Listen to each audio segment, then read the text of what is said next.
Alright, I watched this documentary, Frankenskies, a little while ago. I'm sure most of you have heard about chemtrails. If you hadn't, you really need to watch this. I live in a very rural area. There's not a lot of people around where I live. But I went to work on the 6th, which was just a few weeks ago. And I've been looking up in the sky.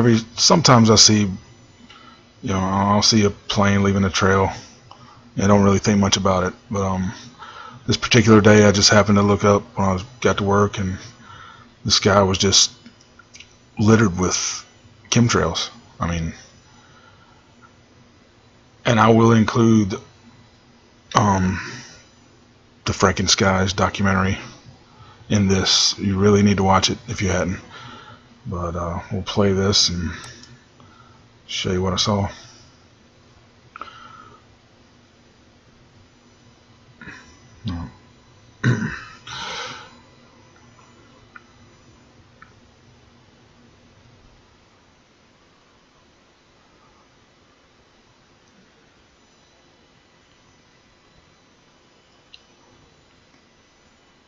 Yeah, when I got to work and got to my truck, I looked up and saw this, and I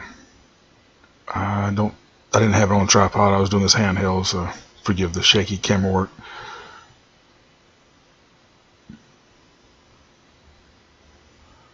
There you can see the street all the way across the sky.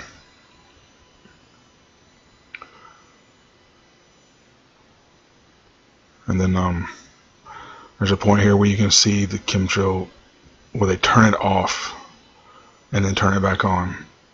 I think here he had turned it off when I looked back around. I was having trouble finding the plane, so I was trying to zoom in on the end of the trail there. And then I spotted the other part of the trail and found the plane again.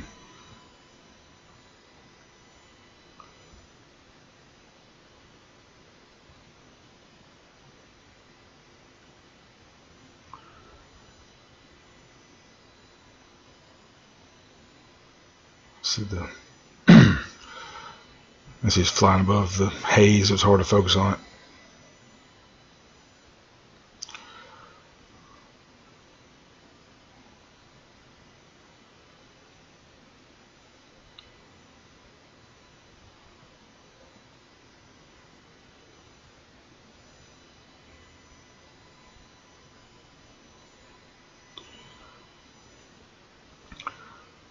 But here you can definitely see where he turned it off and back on.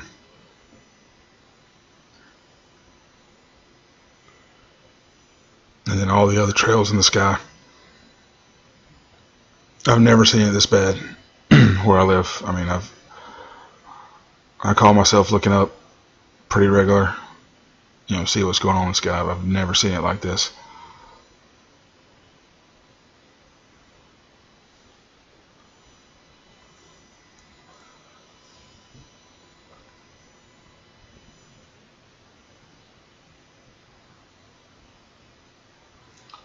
So like I said, please watch the Frankenskies documentary that will follow this.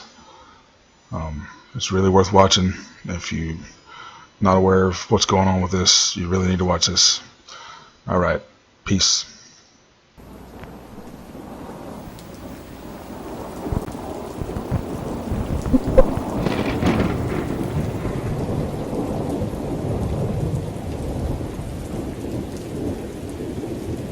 I'd never seen a sky that colour.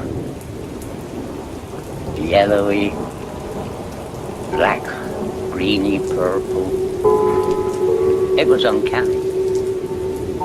Oh, it was a day and a night that we shall never ever forget. I couldn't believe that this was happening. First the sky, and then this horrible smell. Really sulphurous. Thunder and lightning, and it was horrible.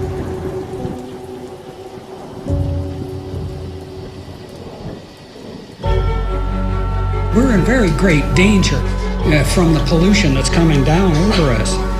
And we've been led astray by the military-industrial complex. Dangerous chemicals over us from Is the government experimenting with our That's weather? the question at the heart of a phenomenon called Chemtrails is now a term getting referring to the widespread visible attention. trail left by aircraft Millions in of the tons sky. of toxic poisons released by our Confirmed that planes during the as Cold part of War, the government United plot to States affect military climate change. conducted The government is up there in airplanes spraying all kinds of chemicals to change or manipulate the weather, leaving what you see there, and they call that a chemtrail. Geoengineering. They say it puts poison in the soil. Tests show high levels of these chemicals in our rain and soil. using planes to spray chemicals into the atmosphere Heavy to metals manipulate or reflect the control sun's rain. rays. And that's why health department records show a sharp increase in barium and aluminum in California's water supply. We shall propose further cooperative efforts between all the nations in weather prediction and eventually in weather control.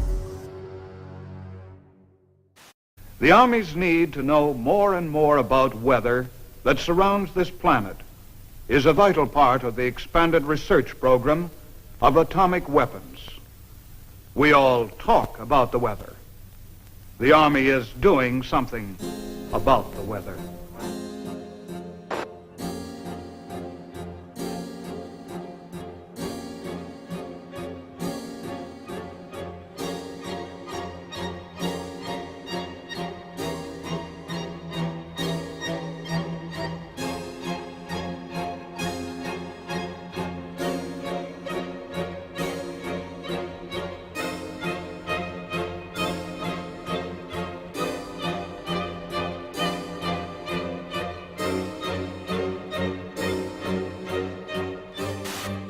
I would like to take you into the laboratory and show you a few of the experiments that led us to our outdoor experiments in converting clouds into snow. Using a home freezing unit such as this, we can form supercool clouds just like those in the natural atmosphere by taking a tiny piece of dry ice such as this and scratching it so a few tiny fragments fall into the supercool cloud.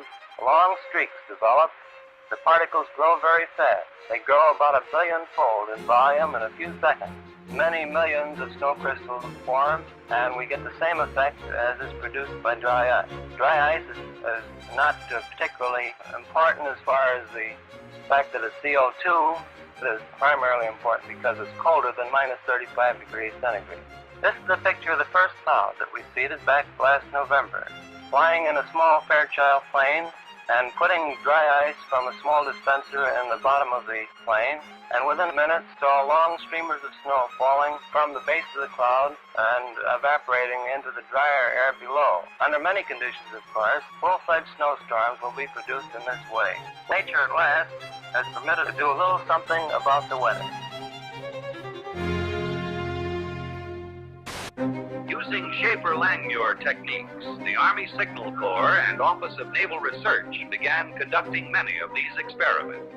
In 1947, Project Cirrus expanded to test cloud seeding on a hurricane traveling eastbound 350 miles off the coast of Jacksonville, Florida.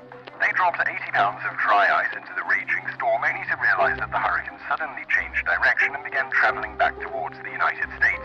Savannah, Georgia, was hit by record-breaking winds of up to 85 miles per hour. More than 1,500 people were left homeless, and at least 2 people died. The total damage was reported in the millions of dollars, and the project and its participants were blamed for what happened.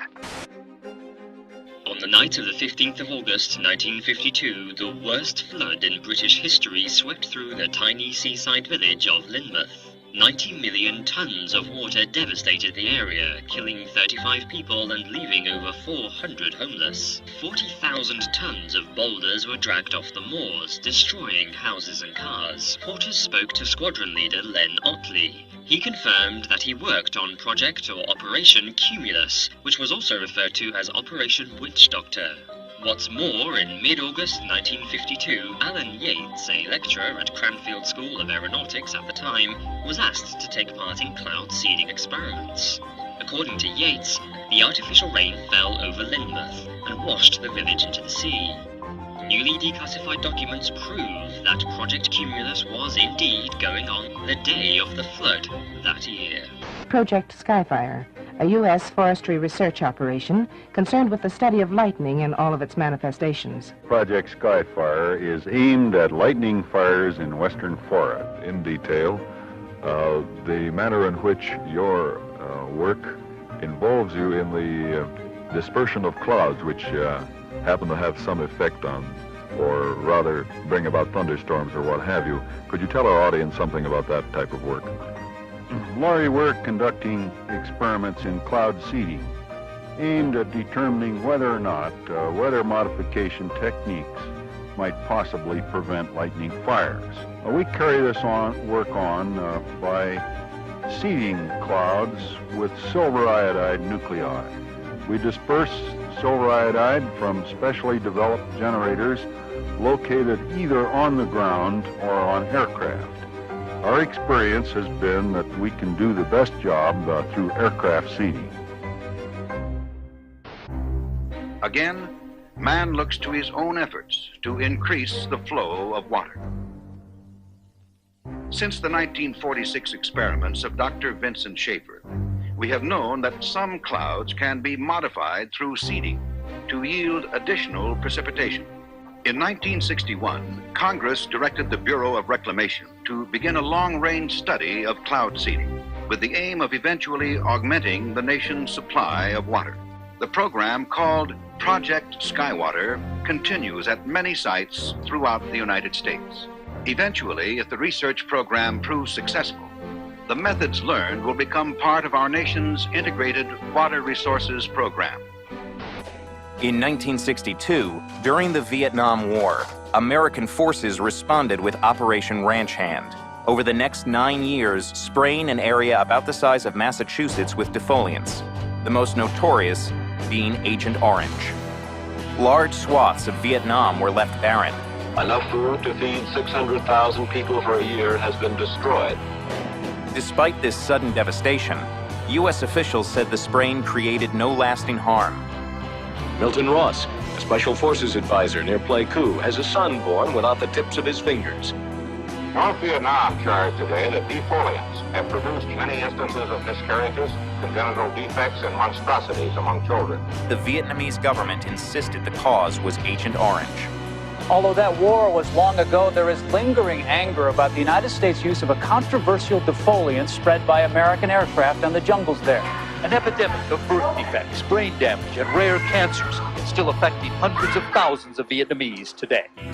According to environmental studies, high levels of dioxin could still be found in the soil in certain areas and had seeped into nearby lakes. Agent Orange was a safe product when it was used in the Vietnam War, and it's a safe product today. I got something to say. I want to know how come the fascist pigs have been seeding the clouds. Right. Last hour and a half. Airplanes going over twice with all the smoke coming out of them seeding the clouds. And I want to know, why that stuff is going down, man. And why doesn't the media report that stuff to the people, man? I'm telling you what happened. The planes come over for an hour and a half and they seeded all the clouds. People of unknown origin were seeding the clouds over the I don't know what they hope to prove, man. Project Storm Fury assembles a team of highly trained scientists and technicians to fly into mature hurricanes. Scientists working on the project were convinced that they could reduce hurricane devastation using a process called cloud seeding by spraying the thunderclouds inside the hurricane with a chemical called silver iodide. This would become known as the Storm Fury hypothesis. The seeding planes fly across the eye and into these clouds, seeding the supercooled water droplets from the belt of maximum winds outwards. As the silver iodide turns the supercooled water into ice, the heat released during this process causes the seeded clouds to grow and develop into a new outer eye wall.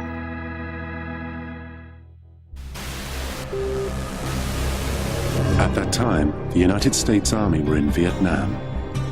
Pierre Saint-Amand was part of the team assembled in a top-secret cloud seeding operation known simply as Project Popeye.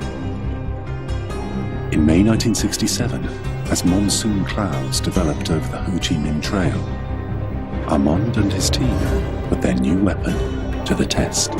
We just received material so that it fell into the growing part of the cloud, and it rained very heavily out of it, and everybody was convinced with that one experiment that we had done enough. Project Popeye had opened the door to a new and dangerous type of warfare. Some said, if you control the weather, you can control the world. Military planners imagined loading the clouds with radiological, biological, or chemical agents and having them rain on demand. They could attack your enemy using the weather, but deny ever doing so. Allegations were made that cloud seeding had not only made jungle paths impassable, it had also killed thousands of innocent people. But this didn't stop governments from continuing to explore ways of modifying the weather, sometimes for highly questionable purposes.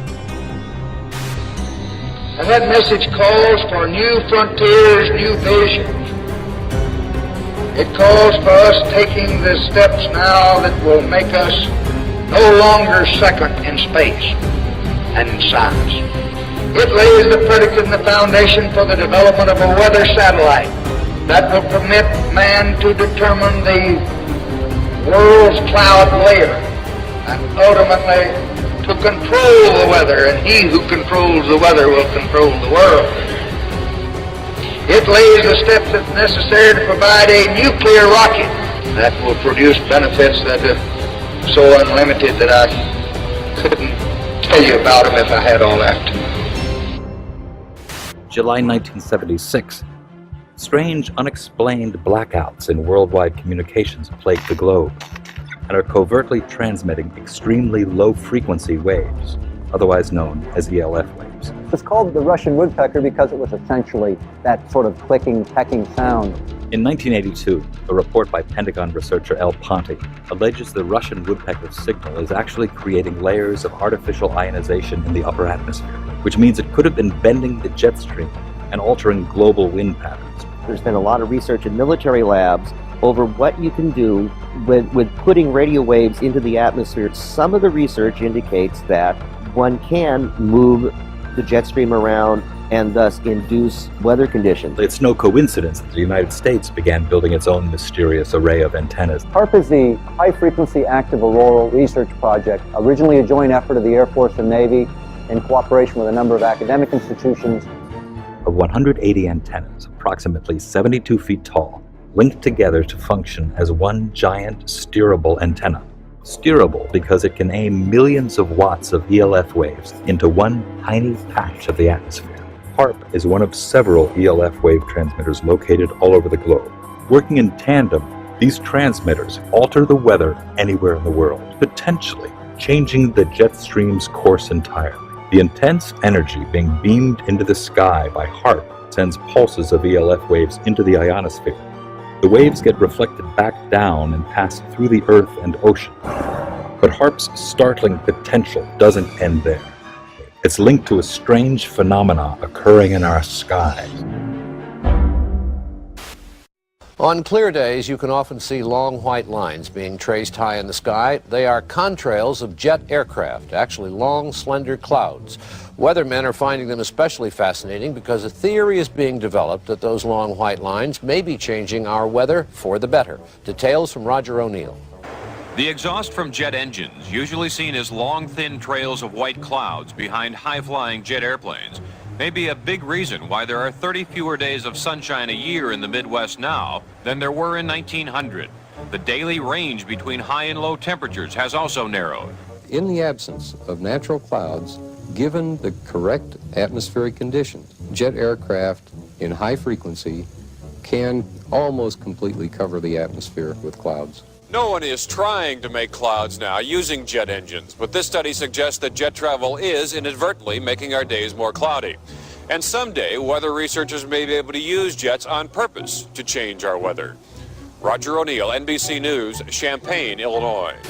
And finally, a federal report today predicted possible catastrophic warming of the Earth by the 1990s with a strong climate change.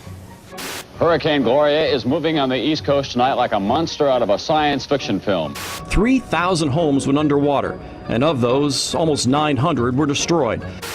From 1987 through 1992, California experienced the most severe drought in the state's history. According to NOAA, an anomaly occurs in the jet stream. The winds appear to change direction, blowing east to west instead of west to east, indicating the jet stream coming into the west is suddenly much weaker than normal, causing a drought. By 1995, the jet stream returns to normal. Here there were huge problems with flooding, intersections and parking lots underwater, homes threatened, people trapped in the river that you see out here behind me, forcing those dramatic rescues.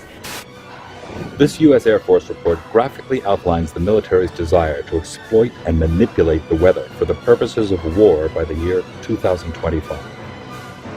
According to one of the most harrowing lines in this report, quote, "Weather modification is a force multiplier with tremendous power that could be exploited across the full spectrum of war-fighting environments."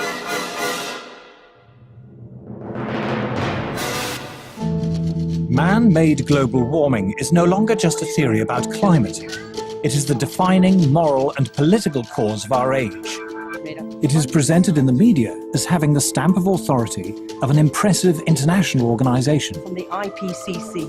the United Nations Intergovernmental Panel on Climate Change, or IPCC. I've often heard it said that there is a consensus of thousands of scientists on the global warming issue and that humans are causing a catastrophic change to the climate system. Well, I am one scientist, and there are many that simply think that is not true. The final conclusions are politically driven. This claim that the IPCC is the world's top 1,500 or 2,500 scientists, you look at the bibliographies of the people and it's simply not true. There are quite a number of non-scientists. And to build the number up to 2,500, they have to start taking reviewers and government people and so on, anyone who ever came close to them. And none of them are asked to agree. Many of them disagree. Those people who are specialists but don't agree with the polemic and resign, there have been a number that I know of. They are simply put on the author list and become part of this 2,500 of the world's top scientists. People have decided you have to convince other people that since no scientist disagrees, you shouldn't disagree either. Climate scientists need there to be a problem in order to get funding. We have a vested interest in creating panic because then money will flow to climate science. It's become a great industry in itself. And if the whole global warming farrago collapsed, there'd be an awful lot of people out of jobs and looking for work. There's one thing you shouldn't say, and that is, this might not be a problem. If you go to page 119 of the president's budget, he's anticipating generating $646 billion in new tax revenue from this bill. So clearly the president expects this bill to generate $646 billion in new taxes that even his own budget director has said would be passed on to consumers. So you must have been listening to our testimony that we've had for the last few days with dozens of experts that have come in who have given completely different views. Well, I would encourage you to go back and look at the testimony this committee's heard. Dude, we're talking about that can export millions of jobs out of our economy, out of our country, and testimony's been given just to those numbers. And so we're talking about a serious consequence that there would be on this country. The carbon would be emitted, but it would be emitted in China and India, and the jobs would go to China and India. Do you want to man-made global warming pollution causes global warming. It's my understanding that back in 1997, when you were vice president, Enron's CEO, Ken Lay, was involved in discussions with you at the White House about helping develop this type of policy, this trading scheme. And is that accurate? Is it inaccurate? It's been reported. I don't know, but I met with Ken Lay, as lots of people did, before anybody knew that he was a crook. Right, and clearly you can see why so many of us are concerned about turning over this country's energy economy. I didn't know him well enough to call him Kenny Boy. You knew him well enough to help devise this trading scheme, and obviously we know what Enron and these big guys on Wall Street like Goldman Sachs, and I know you've got interest with Goldman Sachs. No. These people, well, that's been reported. Is that not accurate? No, I wish I did. I'm saying that there are going to be big winners and big losers in this bill, and I think that should be noted, that companies like Enron helped come up with this trading scheme that would Enron I don't know if this is true or not, that some scientists are trying to figure out a way to block the sun to try to slow down global warming. Yeah, it's a measure of the feeling of desperation that some of them feel. Are they really thinking they could do that? Well, some of them are seriously proposing, and I think it's completely nuts. Yeah. You know, you put another kind of pollution, sulfur dioxide, up to orbit, cover the atmosphere. The sky won't be really blue in the way it is now anymore, but it would block out some of the sun's heat so that we wouldn't have to take the difficult steps to stop spewing all this global warming pollution into the atmosphere. And of course, there are a lot of problems with what they're proposing.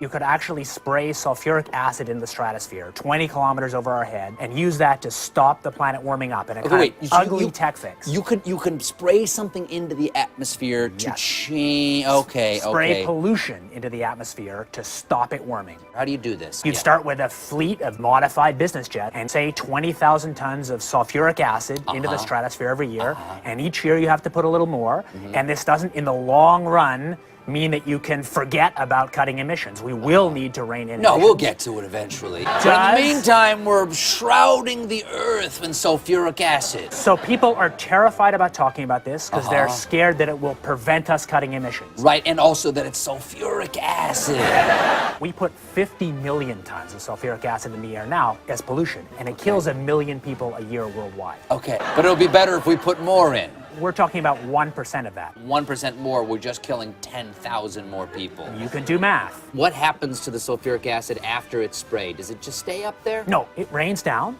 but it's a tiny addition to what we're already doing. Is there any possible way this could come back to bite us in the end? It actually turns out to be an old idea. This was known since President Johnson. You ever look at those planes up there? They have contrails behind them.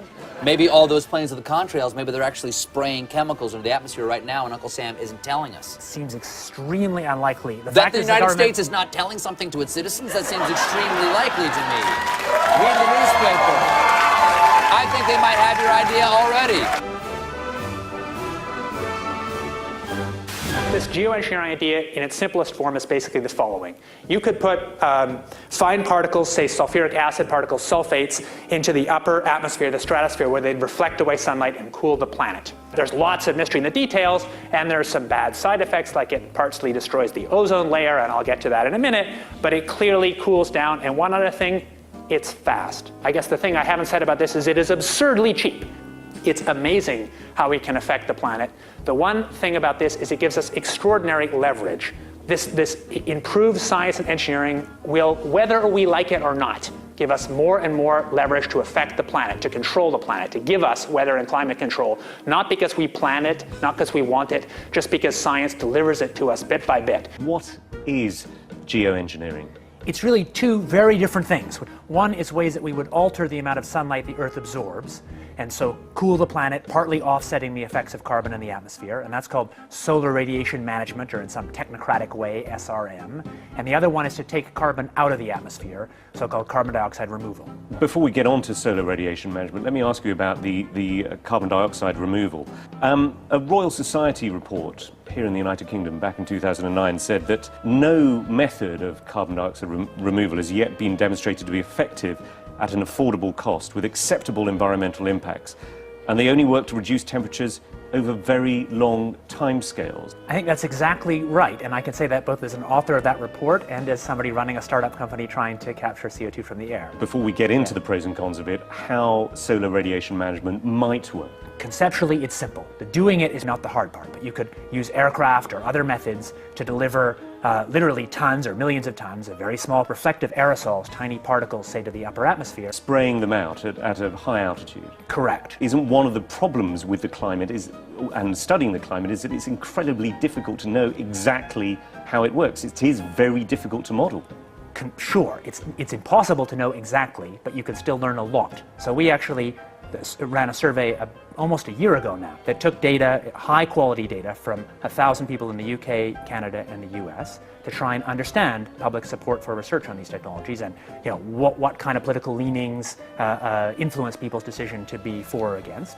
And in fact, we found pretty broad support for research. But that particular opinion survey that you're talking about, it also came up with the finding that 64% of subjects agree that humans should not be manipulating nature in the way suggested by solar radiation management. Exactly. Well, that would suggest that there isn't particularly broad support at the moment for the theory behind this. There's not broad support for doing it, and I think that's quite a healthy thing. I mean, I'm one of the people who, maybe starting 20 years ago, most helped to open the door to get public conversation going on this thing. How do you think, in that case, the public can be convinced, given that there is, as we saw with this project in Britain, tremendous skepticism even about research at what you say is a very, very benign level? Public opinion will evolve over a long time, and from my point of view, the goal is to try and make that public opinion be able to be shaped by facts as well as possible, and also shaped by people's values. It's not to promote this. So actually, well, it is in part to promote this. I mean, you're a great enthusiast for this, and as you said, you have your own private company, which is... my private company works on a very different part of it, which doesn't suffer from these governance challenges. But it is all to do with the issue of geoengineering. Actually, I mean, you know, it's an incredibly sensitive topic. I actually don't think my job is promoted. My job is to help clear thinking and clear knowledge about the tools we have to regulate climate risk, among them this one. And I'm perfectly prepared to find that results show that we should never do this. So if it works, and again, we don't know it does, it provides some protection in the near term. Isn't there a problem, though, that you could end up with different effects in different parts of the world? I mean, you could, for example, find that although you're reducing the amount of sunlight and the amount, therefore, that the Earth is warming up, rainfall is affected in different ways in different parts of the world. Absolutely. Essentially, the scientists and technocrats, including myself, I guess, are helping to invent a thermostat knob.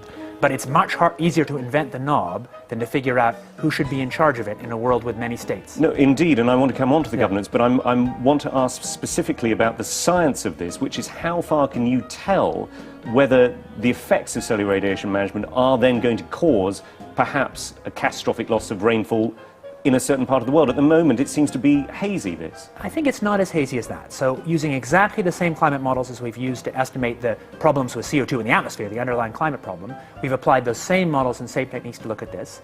And the results so far, I have to say, look pretty good. That's why we're paying any attention to it. Richard Branson himself, who owns the Virgin Airline Group, was quoted back in 2009 in the New York Times saying, if we could come up with a geoengineering answer to this problem, we could carry on flying our planes and driving our cars. Is going to cost a lot of money. And yet I mean, let's be clear here, you and your company are after Branson's money. The cheapest thing to do is to use the atmosphere as a waste dump. And if we want to stop doing that, we must have laws that restrict the ability to use the atmosphere as a waste dump. My question is, are you not concerned that you and your company, Carbon Engineering, is looking for money from people like Richard Branson? It's funded, I think, in part by Murray Edwards, who is a key figure in tar sands, which is seen as one of the dirtiest fuels on the planet. It is. Are you not slightly concerned about the people who you're getting into bed with? I'm happy to take money from serious folks who have a broad set of interests. No problem. First of all, I should say, for work on SRM, on these very high leverage technologies that have security concerns, I believe there should be no private action, there should be no for-profit action. I believe it would make sense for SRM to actually restrict or eliminate the possibility of patenting. Isn't your company involved in several patents at the moment?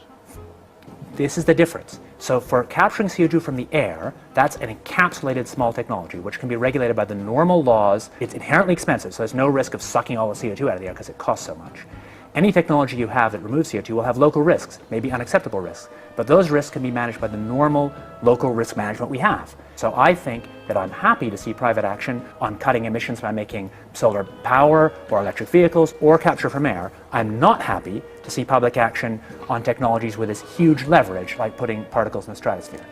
I'll tell you a little bit about some new work we've been doing, thinking about how you actually might put aerosols in the stratosphere. The novel method we've been thinking about, or it's not novel at all, it's actually exactly what happens from aircraft contrails, is that we put a condensable a few megatons a year of sulfur would be enough to produce sort of 4 watts per square meter radiative forcing directly out of the back of an aircraft. There's a huge literature in the nanofabrication world about making fine particles from low vapor pressure gas, and there's nothing very hard in terms of aircraft engineering. If you go to aircraft engineers, and we've done this, they say that would be easy, we could do this if you want us to. We've mostly thought about sulfur, and there's a lot of good reasons to think about sulfur, because sulfur's what nature does, at least in this version of the model, is if you put sulfur in continuously, you actually get a remarkably ineffective result. Nevertheless, there might be some good reasons to think about alumina. The big deal really is that alumina has 4 times the volumetric rate as sulfur, but roughly 16 times less the coagulation rate, so you could get away, we think, with much smaller mass flux. The little picture is from a nanofabrication study,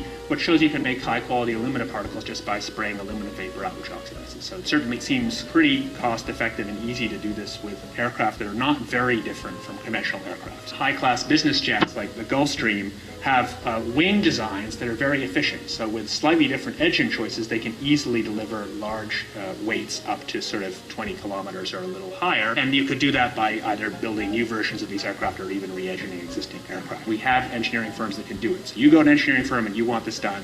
They don't say this is hard or unusual. They say, okay, yes, we could do it. Once you realize you can make things by direct condensation from vapor, then all sorts of different compounds are possible. But it's much, much harder to actually figure out the environmental risks and effectiveness of these new methods than it is to cook them up. Aerosol geoengineering looks like it is so cheap that the cost is basically not going to be an issue. That means that implementation decisions will be risk-to-risk decisions. So the key factors are this is fast, it's cheap, and it's inherently imperfect. It cannot compensate for the amount of CO2 in the air. On a commercial basis, I do absolutely no proprietary commercial work on solar radiation management because I think such work would be wrong. Solar geoengineering refers to a set of technologies that could allow humanity to deliberately increase the planet's reflectivity, and so partially offsetting the temperature changes and other climate changes that come from the accumulation of carbon dioxide. Solar geoengineering can be very inexpensive. The cost might be something like $10 billion for the whole planet. That sounds like a lot of money each year, but in fact that's something like 1/10,000th of global GDP. This next story is so unbelievable, we didn't think it could possibly be true. But after receiving thousands of records and declassified reports from the Army, it's confirmed that during the Cold War, the United States military conducted secret tests on unsuspecting people in the city of St. Louis. Lisa Martino-Taylor's life work has been to uncover details of the Army's ultra-secret military experiments carried out in St. Louis and other cities during the 1950s and 60s. This study was secretive for a reason.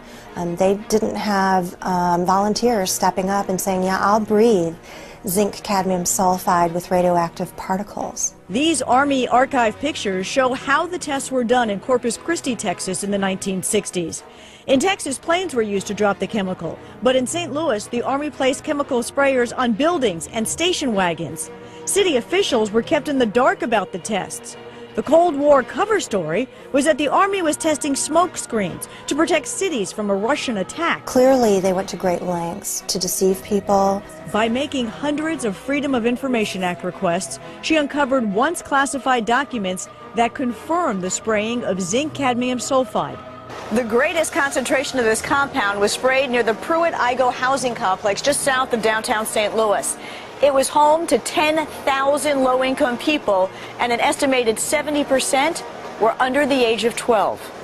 Martino-Taylor claims they all unknowingly inhaled this compound morning, noon, and night, so the government could measure its effects on their lungs. So this is in violation of all medical ethics, all international codes, and the military's own policy at that time.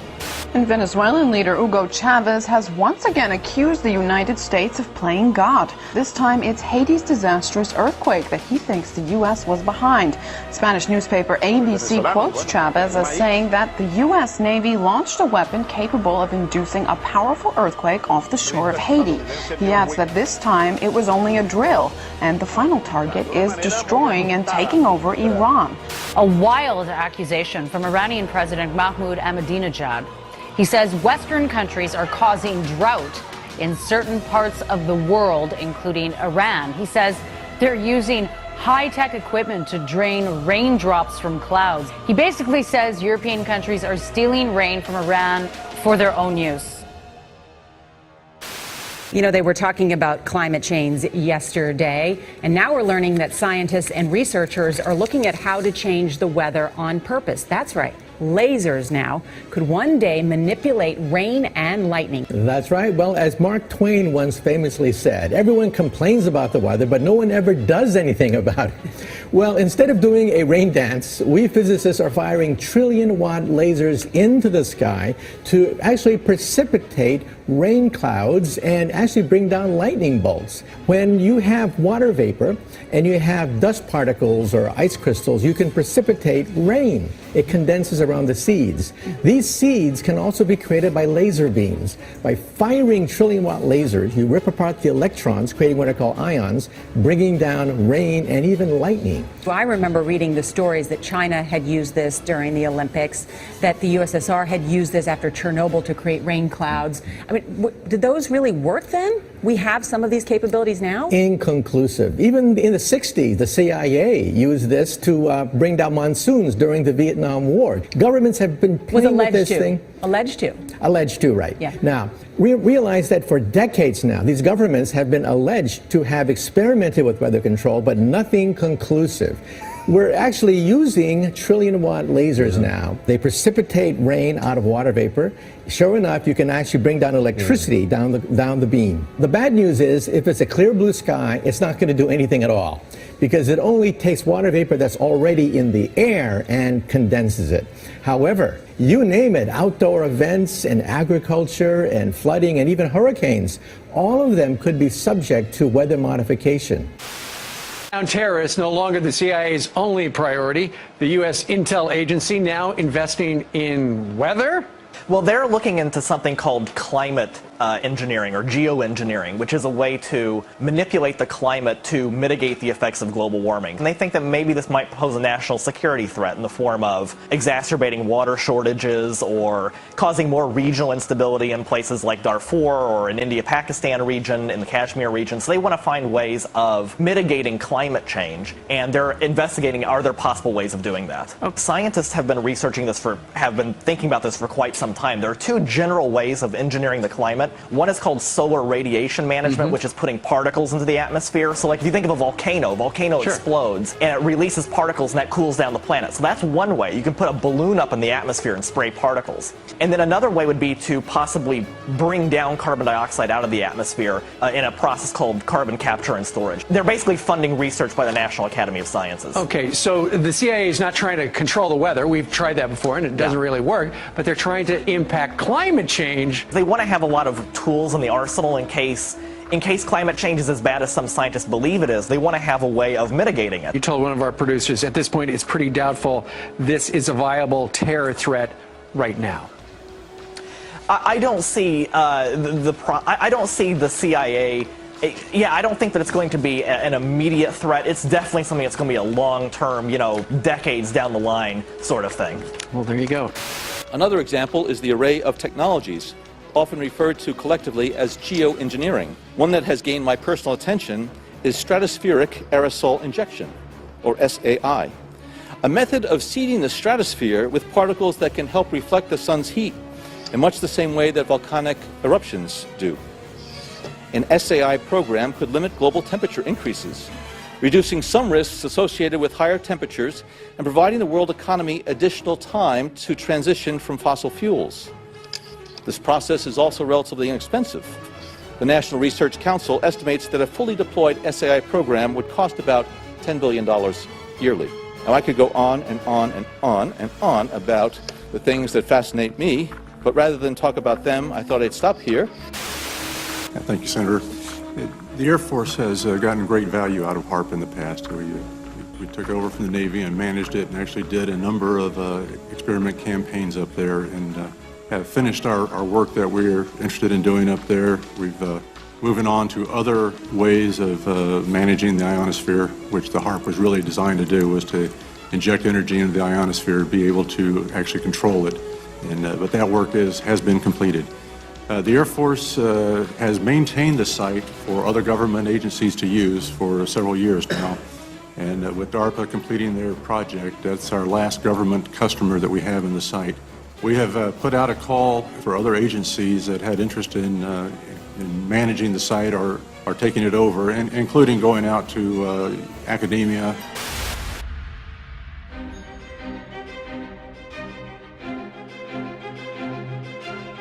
International corporations are modifying our weather all the time, and they're modifying it in ways that cover thousands and thousands of square miles. Programs are impacting microclimates needed for our crops to survive and needed for pollination. The other issue is that a lot of times we're talking about mitigation for climate change. It's rather an undefined term at this period of time. And so what happens is that many times we're talking about artificially putting chemicals like sulfur or particulates into the atmosphere in what they call geoengineering schemes to reduce, supposedly, global warming. And if you take and you put up into our skies chemicals to reduce the amount of sunlight reaching the earth, you are going to begin to reduce crop production. Without the process of photosynthesis, whereby plants from direct sunlight gain the energy to grow, to produce crops, we are going to find ourselves, if we mitigate in that direction, impacting the crop production not only here in the United States, but worldwide. What you're seeing now, a lot of times many scientists know, especially at NASA and in other areas, that the skies that we're seeing are not normal cloud formations. These are man-made. In California, the State Department of Health drinking water tests were examined between 1970 and this year, and we found unusual spiking in barium, aluminum, strontium, manganese, and all of these spiked at the same time in various drinking water supplies across the state of California and also in Arizona. So what's happening with these atmospheric tests is that aluminum, as one example, gets into the root systems of our trees, and it looks like the trees are dying of drought, but they're not. Many of our forests in Redding, California and other areas are dying from warmer temperatures produced by persistent jet contrails, also impacting tree health and crop health. They know from scientific studies back in the 1970s that they deplete beneficial ozone in the atmosphere by releasing nitric acid.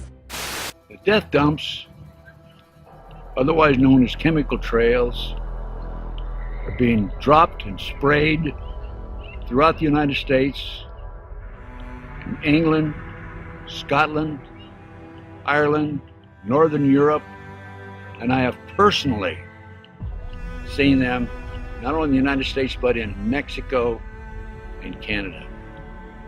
Birds are dying around the world. Fish are dying by the hundreds of thousands around the world. This is genocide. This is poison. This is murder by the United Nations. This element within our society that's doing this must be stopped. I personally have observed the planes in Lincoln, Nebraska at the Air National Guard. They have no markings on them. They're huge, bomber-like airplanes with no markings. This is a crime. Crime against humanity, crime against America, crime against the citizens of this great country. What is wrong with Congress? This has an effect on their population and their people and their friends and their relatives and themselves. What's wrong with the pilots who are flying these airplanes? They're dumping this crap, this poison, on their own families. Somebody in Congress has to step forward and stop it now. Thank you. I'm Ted Gunderson. I conducted air sampling, I conducted soil sampling, and I was getting high levels of these contaminants. When I started asking the question again under a new commander, I never in my life thought I would have somebody look me in the face and tell me, "Is there something wrong with you?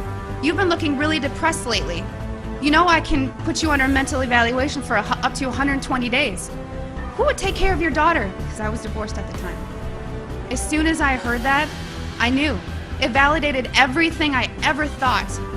And I thought, I've spent 9 years of my life trying to protect human health, and here we are violating law after law after law. Just sitting here, instead of protecting the people, we are poisoning the people. And you ask yourself, if this is true and we are spraying the people, where are the pilots? Where are the people? I don't know if you pay attention, but look at Snowden. Look at Manning. People don't come forward because these supposed Whistleblower Act protections that you have are not enforced, they're not supported, and they really don't exist. Geoengineering is occurring, it's been occurring, it is not new, and your tax dollars are funding this. So So it is unethical every day for all the other people that are out there that work in preventive health, or even physicians that aren't speaking about this. They need to. The biggest hurdle that we have is disinformation sites. I never say them, but I'm going to today, so that you know if anyone ever gives these to you as a reference to debunk you, it's Metabunk and Chemtrail Science. Those are two websites that are ran by a government shill named Mick West. He is a computer gaming programmer who tries to tell you about persistent chemtrails. So somebody who isn't even credentialed in chemistry or physics or ecology, none of that, is trying to tell you that you're crazy. You have to understand that I have met people who used to be purposeful disinformation trolls, as we call them. These people are paid to get you on board to believe a website or an article. So I just want everyone to know and understand that of all things, of all the freedoms that we are losing, geoengineering is the #1 issue that we are facing. Because you can have guns and money and you can have everything. If you don't have food and water and you are dying of respiratory or neurological illnesses, what does it matter?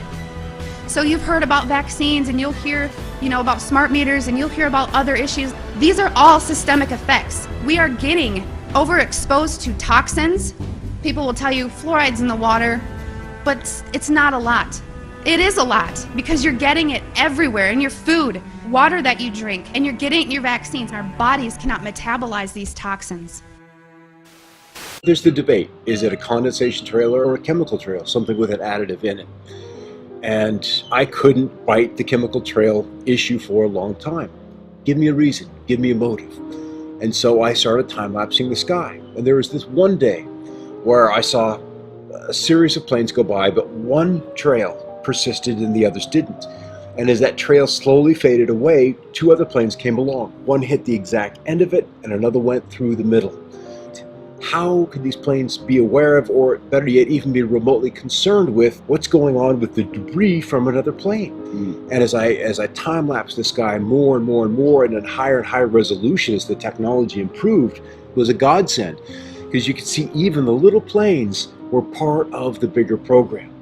So they had to be at a precise place at an exact time to reveal a disturbance in a trail that may have only been in the sky 10 seconds. It went beyond correlation. And we're dealing with a massive, massive ballet in the sky. Yeah. We've got a program that is loose on the planet and is this guise of climate change, but it is this program we're seeing at work. As I became more aware of technologies, I looked at these clouds, at these patterns with different eyes, with a different understanding.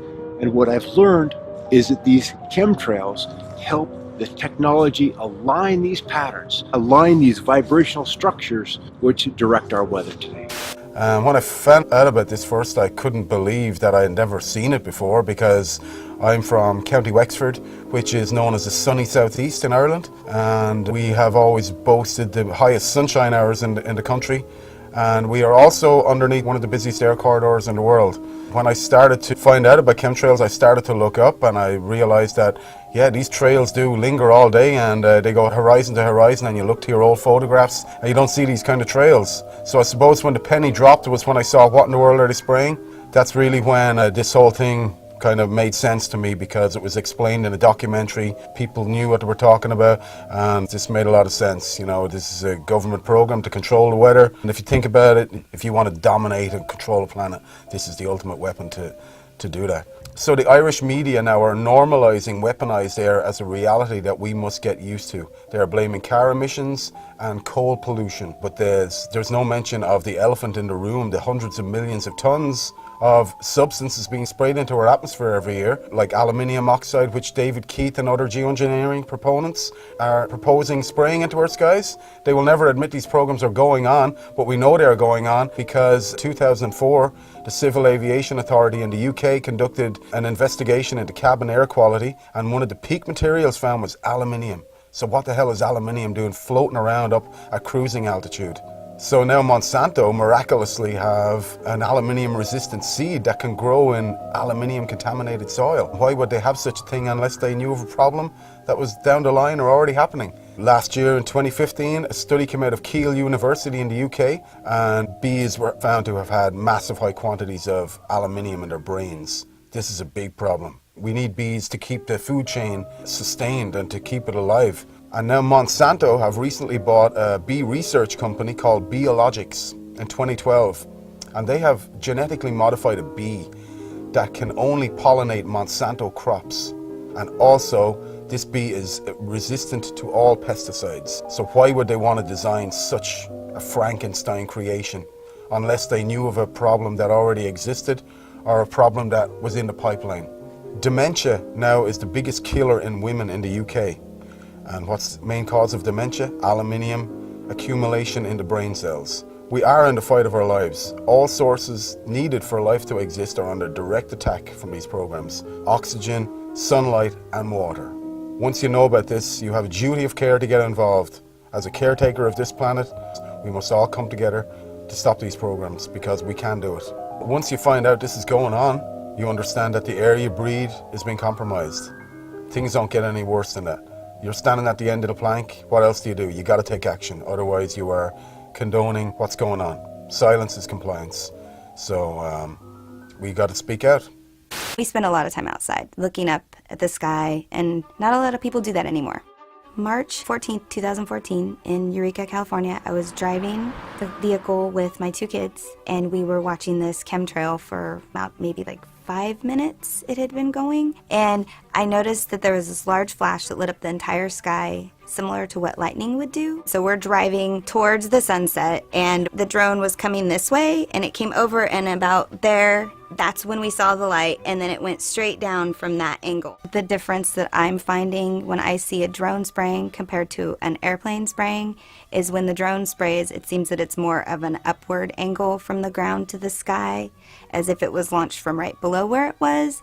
And with the plane sprayers, it seems like they go from one side of the horizon to the other side. The reason that the people probably stand on the sidelines is because, you know, they don't really want to stand out. And I don't mind standing out. That's part of my personality since forever. So, you know, everybody's in their car looking down, watching the news. I'm outside, looking up. I've become aware, and it seems to me like more people need to be aware or should want to be aware. My name's Jack Falsrock. I'm Madra Maui. I grew up on the east side of Mount Shasta. We went out and hunted and gathered all of our food all the time. That's when I first started noticing that something was wrong with the earth. Then I started seeing things in the sky that was not supposed to be there. And then I seen that what caused those things was the planes that was flying over, and they were polluting the sky. And I was wondering why don't they care about the sky? What I noticed, you know, is this really strange weather, you know, it really disrupts everything. You know, I noticed that too, you know, how when it gets cold sometimes, and then it gets hot, and then it gets cold, and it gets hot. You know, it disrupts this environment here, you know. I mean, anybody that understands when they grow things, you know, they know that the weather can't change like that. You don't have to be a scientist to understand that.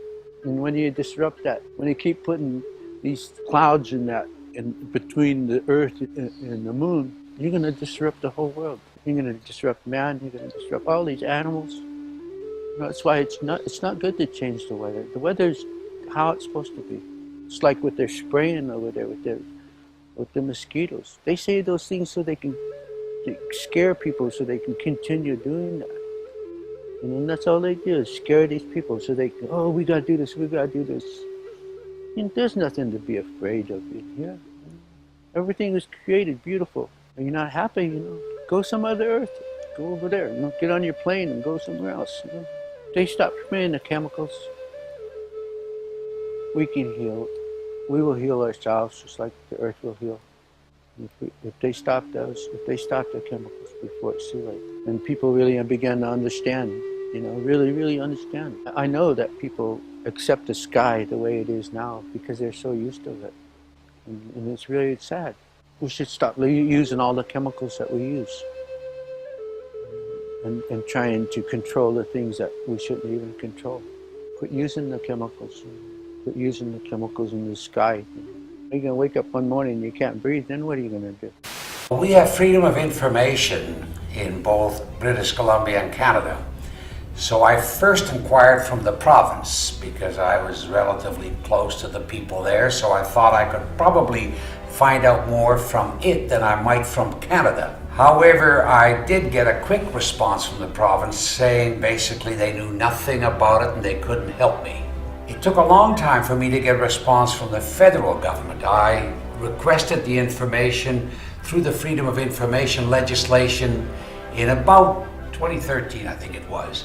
And it was 2014 in March when I finally got a response. I got 47 pages, of which 10 were blanked out completely, and 6 or 8 had comments, this information cannot be provided for you under section whatever of the Freedom of Information Act.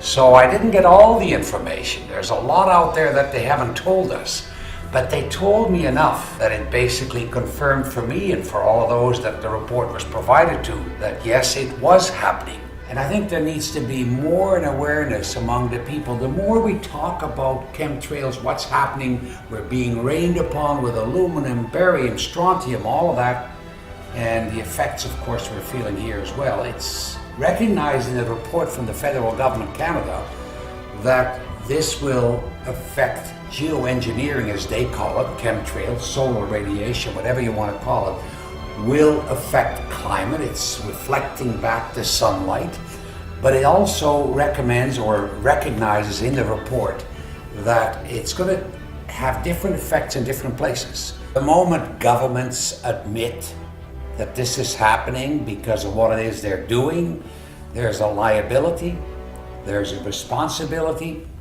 and that for them is a problem. So as long as the people are relatively quiet and they're more interested in a football game, a baseball game, or whatever it is today, as I said earlier, create an awareness. And I point to the sky every time I see the chemtrails, and whomever with me will know that those are chemtrails. If I'm not doing it, my wife will certainly do it. Lillian points it out every time to everyone, and that needs to happen. I guess for the most part, the populace still thinks that governments can't do that to us. It's impossible that it's happening. Mm-hmm. If the government came out, or the bureaucracy or whatever came out and said, we're very involved in genetically modified foods, or we're creating chemtrails, which means that you're being rained upon with aluminum or whatever, that would probably not go over too well. That would be politically very unpopular. You would have an outcry, you would have a protest, you would have a mini revolution. So they're going to try and keep it down as much as possible. You're not going to see a whole lot of politicians or bureaucrats jumping on it. The pressure is going to have to continue on. There's got to be a lot of it. It obviously, the result will be enormous public awareness. Once aware, they're going to fight it. They're going to be on our side. We're going to be together on the issue. That's important. I first got into chemtrails when I had some solar panels fitted onto my roof, and I noticed on the days that the sun was out, it was great, 4 kilowatts, happy days. And then I noticed some days it got down to 1 or 2 kilowatts, when actually the weather forecast sun. I'd never taken much interest in the weather until I was earning money out of it. And then when you find out you've earned only a fifth of what you should have earned according to weather forecast, then something wasn't quite right. And I'd never heard the word before, chemtrails. And then when I went and looked it up on YouTube, I couldn't believe that somebody would actually spray the sky with limes deliberately. And yet, as the weeks went by, I found out absolutely it's true and they were doing it. And it was costing me money. There's other subjects that have come along in the meantime when I thought, is there anything that could be done to stop this? And having found other subjects, people like Wilhelm Reich's name was coming up, and even later Tesla. Wilhelm Reich, very, very clever person in as much that he realised there's an energy in life that's very, very powerful and important and is related to good health. And after many years of investigation, he found out there were some fantastic properties to this, and he called it orgon, which is related to ether. Other people came along, people like Trevor Constable, who looked at generating and changing the weather with certain pieces of equipment. And this isn't the use of chemicals, this is actually the use of equipment which reacts with ether, and it's perfectly 100% natural. Wilhelm Reich actually found out there was amazing cures with ether, and one of them was cancer. He actually cured the people that the hospitals discarded and put them on the scrap heap, basically, and says, we can't cure you. And Wilhelm Reich virtually cured every single one of them. He understood what ether was about. And how he found out about the cancer is that when you change the frequencies of DNA, the DNA loses all its instructions. And that means that the DNA grows distorted and it can't grow the way that it should grow. In other words, if it's part of your skin or it's supposed to be part of your kidney, it grows into a deformed piece of the body that shouldn't even be there. But by correcting the frequency, the DNA goes back to grow how it should do. And that's one of the amazing things he was working on. Tesla proved beyond any shadow of a doubt that he can actually tap into the energy which is already there. And what I mean by that is when you have two opposing potentials, you can tap in the difference between the two potentials, and that's your energy that you're actually creating. Now, Tesla said something that I thought was very interesting. I only found this out recently.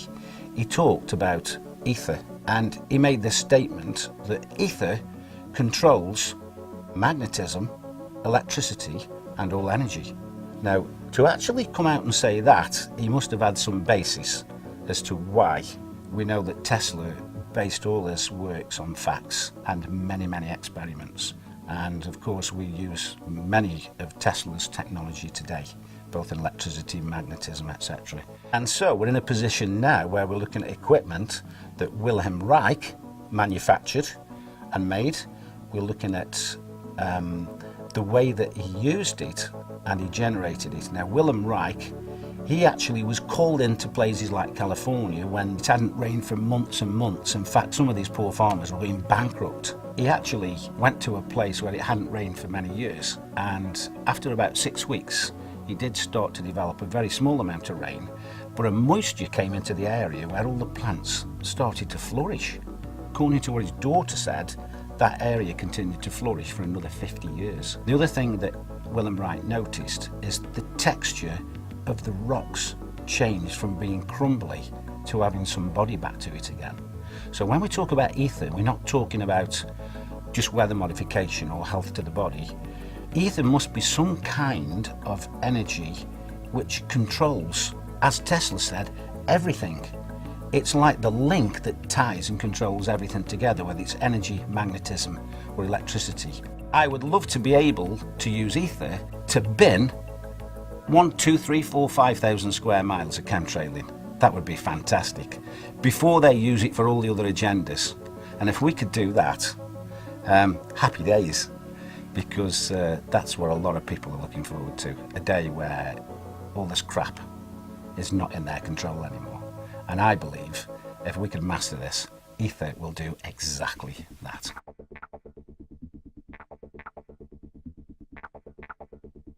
Tonight we're going to talk about this. We're going to talk about this sickness behavior. We're going to talk about why people are having these problems. We're going to talk about how the trails are affecting us, because they are now. There's no doubt. Even the EPA said so. They just made mention of it about, a couple months ago, actually, last summer. They admitted it. The EPA said it's affecting you. 888-673-3700. That's 888-673-3700. I'm Clay Lewis. You're listening to Ground Zero, and we'll be back. In the United Kingdom, they just published their mortality statistics for 2016. And you'd expect, okay, what's top 3? Cancer, heart attack, stroke. Always has been. Number 1, dementia. Number 1. Which of course includes Alzheimer's, which is caused by aluminum. They found carbon nanotubes in Parisian lungs. In Turin, half of the children had severe DNA damage from nanoparticulates. And there's a study that came out recently showing how nanoparticles interfere with the nuts and bolts of the internal workings of your cells and cause rheumatoid arthritis, which is just one of the very many autoimmune diseases we're all coming down with. We don't need any more evidence. We need to get this out into the public consciousness and say, oh, hell no. I wanted to let you know that there was a study that was released back in the summer of 2016, the Environmental Protection Agency. They declared that emissions from jet engines endanger the health of human beings and the environment. They pointed out they were investigating the possibility that lingering contrails, this is what they called them, lingering contrails contribute to dangerous heat waves, more powerful storms, lengthening of fire seasons, and other dangerous consequences. Well, there's a new study about air pollution that's revealing that, once again, the particulate, the aluminum and barium that we talk about in the trails, is creating dementia. For older women, breathing air that is heavily polluted by metals and other sources of fine particulates nearly doubles the likelihood of developing dementia, and the cognitive effects of air pollution are dramatically more pronounced in women who carry a genetic variant known as APOE, that's APOE-E4, which puts them at higher risk for developing Alzheimer's disease. There are so many things going on, and it's because these nanoparticles are disrupting the workings of our cells. Our bodies attack ourselves and it goes nuts. But just concentrating on what's being sprayed is only half the story. The electromagnetic aspect of this is devastating. The Russians were using the woodpecker program back in the 80s. They could change right here. Yeah, because it's a very long wavelength. It travels a very long distance. And it's such simple technology. Our body's resonant frequency is 5 hertz. All you have to do is just point that at someone and it's, yeah, if you pick someone up and shake them at 5 times a second, they'll fall apart. There's so much research on the cognitive, physiological, and other effects of electromagnetic radiation on our bodies and our minds. And, you know, put a burrito in the microwave, you know, it does something. You'll often find you just be going about along with your day and then suddenly, like, bam, you're extremely tired, you just have to sleep. And you'll find a lot of people at the same time will have those things. You'll have people getting similar like muscle spasms in different parts of the body all over the place. I mean, it's full spectrum warfare. I mean, the electromagnetic, the spraying, all these sort of things. In Scotland last year, between 2014 and 2015, the death rate from respiratory failure went up like 14% in 1 year.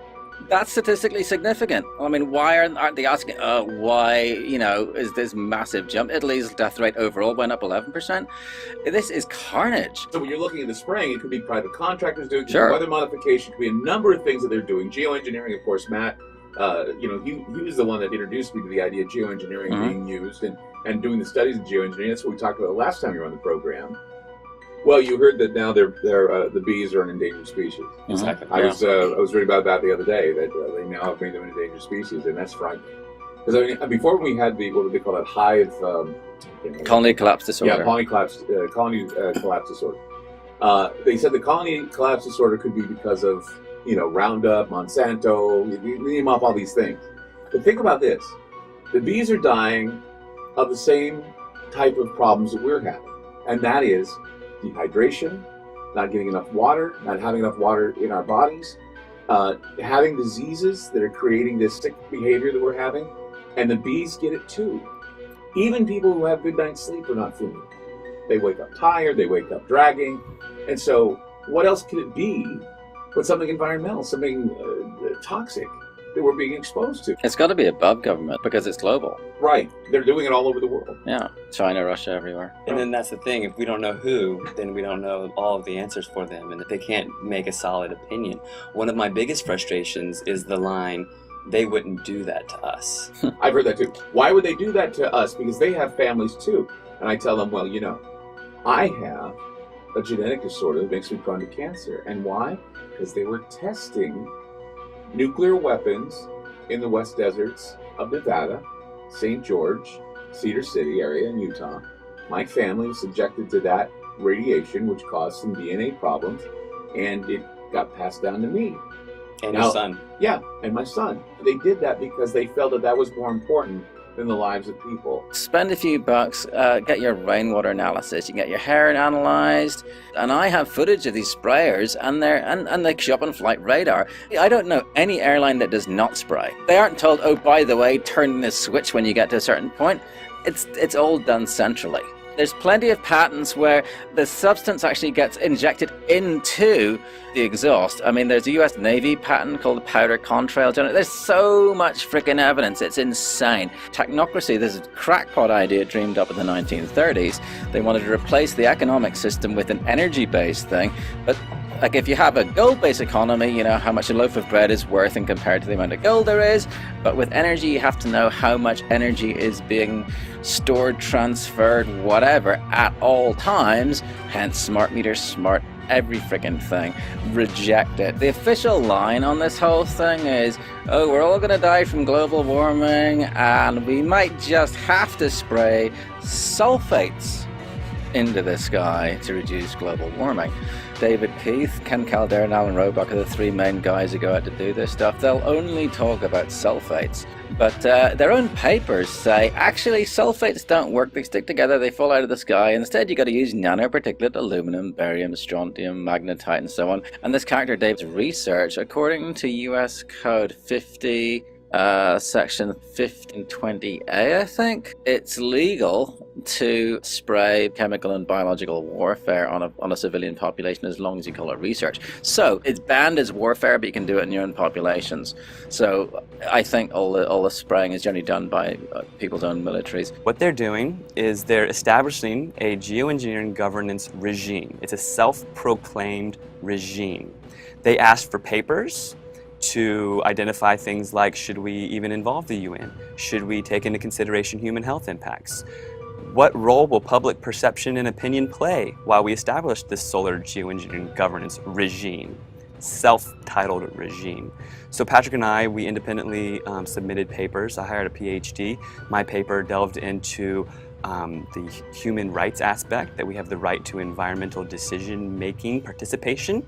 Both of our papers were, of course, rejected. It is their plan to do full-scale deployment. They claim that all of the research that we've been seeing, these grid patterns, are research. They're admitting to it. The chemtrails, the geoengineering, the solar radiation management, okay, and now you can even look up the Solar Radiation Management Governance Initiative, SRMGI.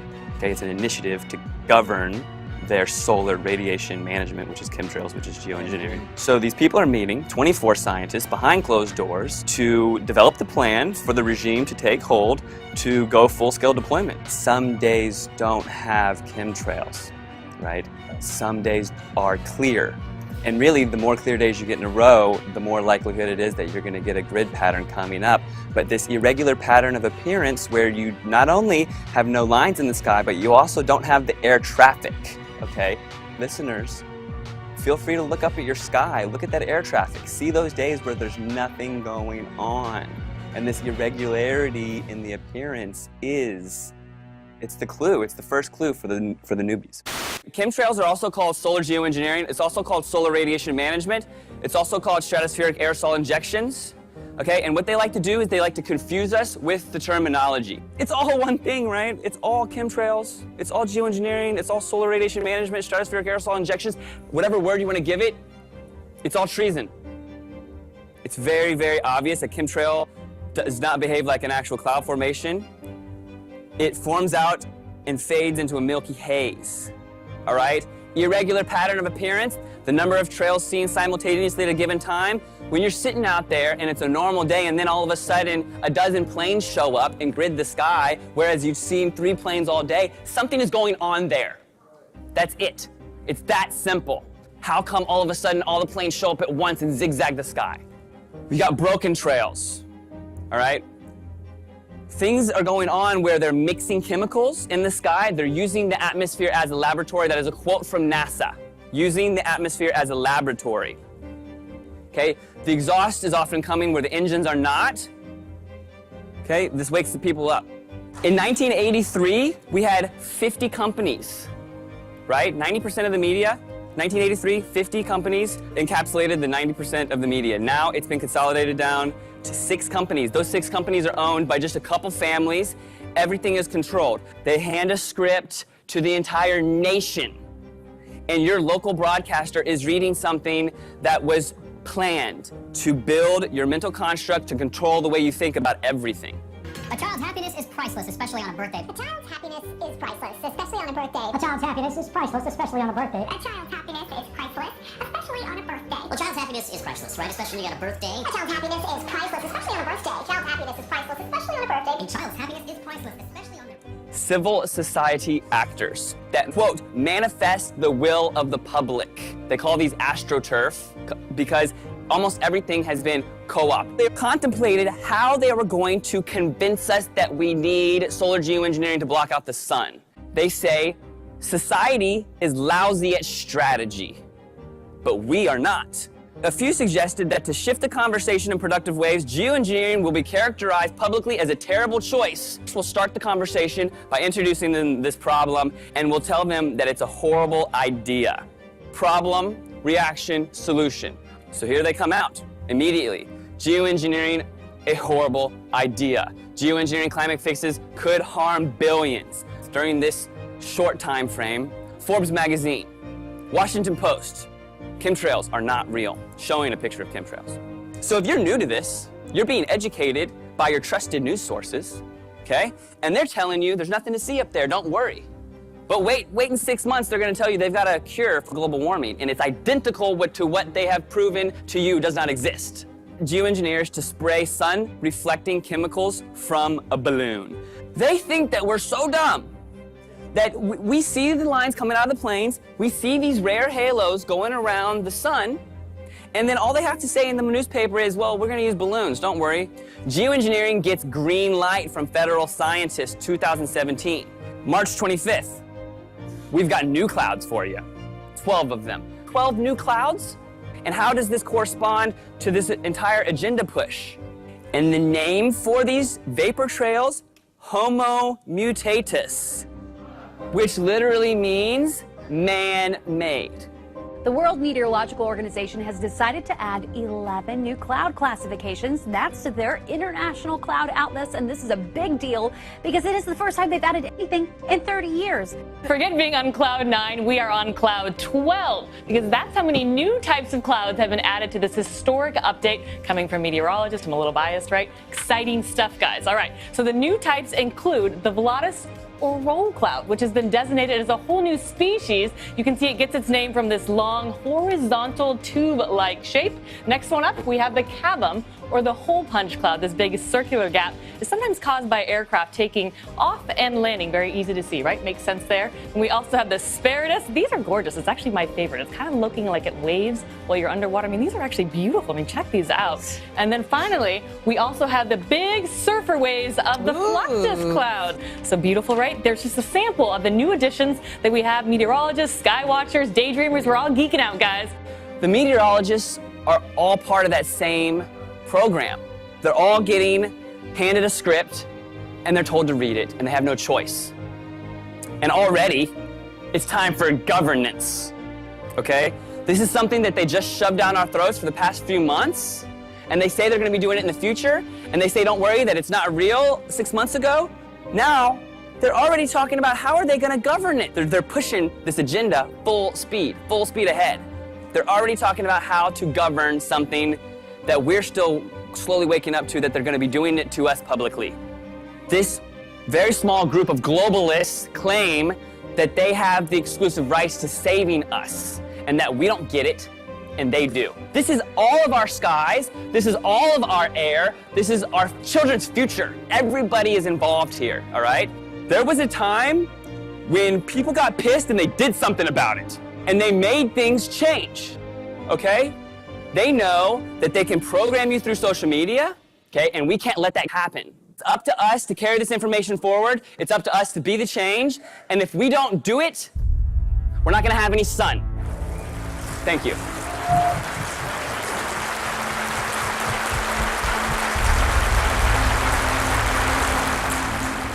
For in the final analysis, our most basic common link is that we all inhabit this small planet. We all breathe the same air. We all cherish our children's futures, and we are all mortal. Geoengineering, chemtrails, forced vaccinations, population control, weather modification, war games. We have not given consent. You cannot spray the atmosphere with toxic chemicals and expect no ramifications. These chemicals go into our food, our air, and our water supply.